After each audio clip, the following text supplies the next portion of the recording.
May 9 ഈസ്റ്ററിൻ്റെ 6-ാം ആഴ്ചയിലെ വ്യാഴാഴ്ച. യോഹന്നാൻ 16-ാം അധ്യായം 16 മുതൽ 20 വരെ വാക്യങ്ങൾ. അന്തരിച്ച സ്കോട്ടിഷ് പ്രസംഗകനായ അലക്സാണ്ടർ വൈറ്റ് നിരീക്ഷിച്ചത്, നമ്മൾ ഏറ്റവും കനം കുറഞ്ഞ കമ്പിയിൽ ഭാരമുള്ള സാധനങ്ങൾ തൂക്കിയിടുന്ന ഒരു പ്രവണത നമുക്കുണ്ട് എന്നാണ്.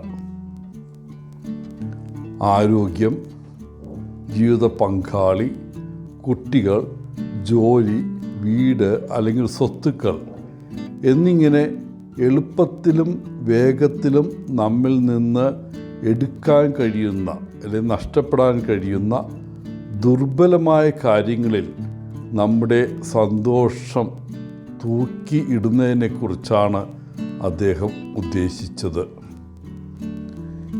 ഇവയെല്ലാം കർത്താവിൽ നിന്നുള്ള നല്ല അനുഗ്രഹങ്ങളാണ്.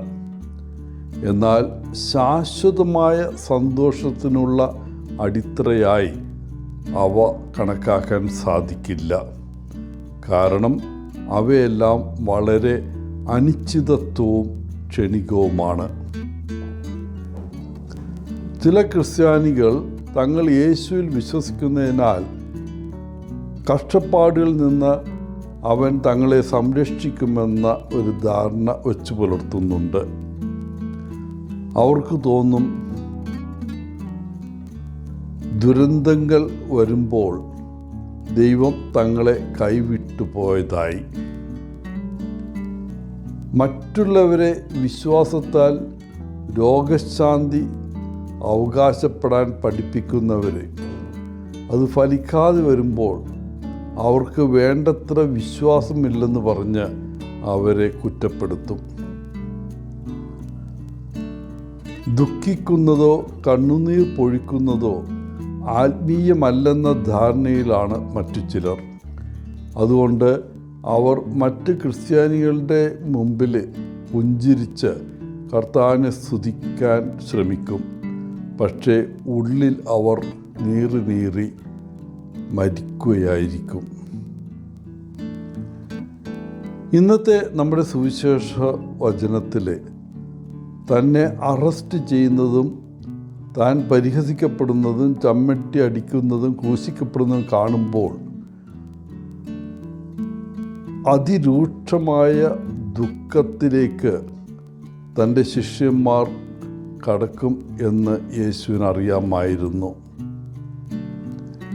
ഇസ്രായേലിൻ്റെ വാഗ്ദത്ത മെശിഹ യേശുവാണെന്ന വിശ്വാസത്തിൽ അവർ തങ്ങളുടെ പ്രതീക്ഷകൾ അവനിൽ അർപ്പിക്കുകയും ഭാവിയെ അവന് അടിയറയ്ക്കുകയും ചെയ്തിരുന്നു. കഴിഞ്ഞ ഞായറാഴ്ചയാണ് യേശു ജെറുസലേമിൽ ജനക്കൂട്ടത്തിൻ്റെ ഹോസാന വിളികളിലേക്ക് കയറുമ്പോൾ അവരുടെ പ്രതീക്ഷകൾ അത്യുന്നതത്തിലായത്. എന്നാൽ ഇപ്പോൾ തങ്ങളുടെ കർത്താവ് കഷ്ടപ്പെടുന്നതും മരിക്കുന്നതും നോക്കി നിൽക്കേണ്ടി വരുമ്പോൾ അവർ പ്രതീക്ഷിച്ചിരുന്നതെല്ലാം പെട്ടെന്ന് അപ്രത്യക്ഷമാകുന്ന ഞെട്ടിക്കുന്ന ആ സംഭവം, അതിനായി കർത്താവ് അവരെ ഒരുക്കുകയാണ് ഇന്നത്തെ സുവിശേഷ ഭാഗത്ത്. ഉദ്ധിതനായ യേശു ക്രിസ്തു വിശ്വാസത്തിലും പ്രാർത്ഥനയിലും അവനിലേക്ക് നോക്കുമ്പോൾ നമ്മുടെ ദുഃഖങ്ങളെ ശാശ്വതമായ സന്തോഷമാക്കി മാറ്റും എന്ന കർത്താവ് നമ്മയോട് പറയുന്നു.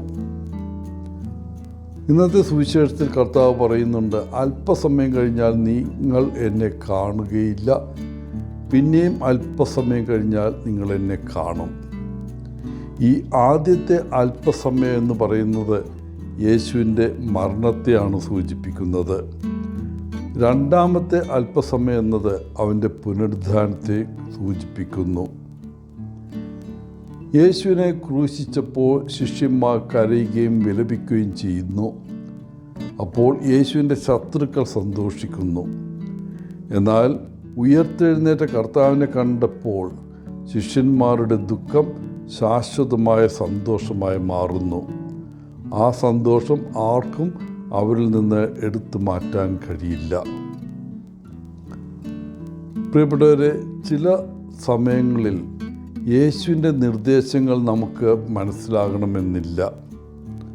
നമുക്ക് ആശയക്കുഴപ്പവും ഭയവും ഉണ്ടായേക്കാം. എന്നിരുന്നാലും നാം യേശുവിൽ വിശ്വസിക്കുന്നുവെങ്കിൽ നമുക്ക് വേണ്ടിയുള്ള അവൻ്റെ പദ്ധതി തീർച്ചയായിട്ടും നടപ്പിലാകും. യേശു നമ്മോടൊപ്പം നടക്കുകയും നമ്മെ നയിക്കുന്നതും ചെയ്യുന്നതായി നമുക്ക് അനുഭവപ്പെടും.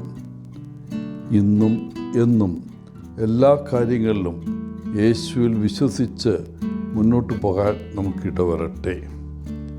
എല്ലാവർക്കും നല്ലൊരു ദിനം ആശംസിച്ചുകൊണ്ട് ഒത്തിരി സ്നേഹത്തോടെ പോളച്ചൻ, CSSR ഫ്രം കേരള.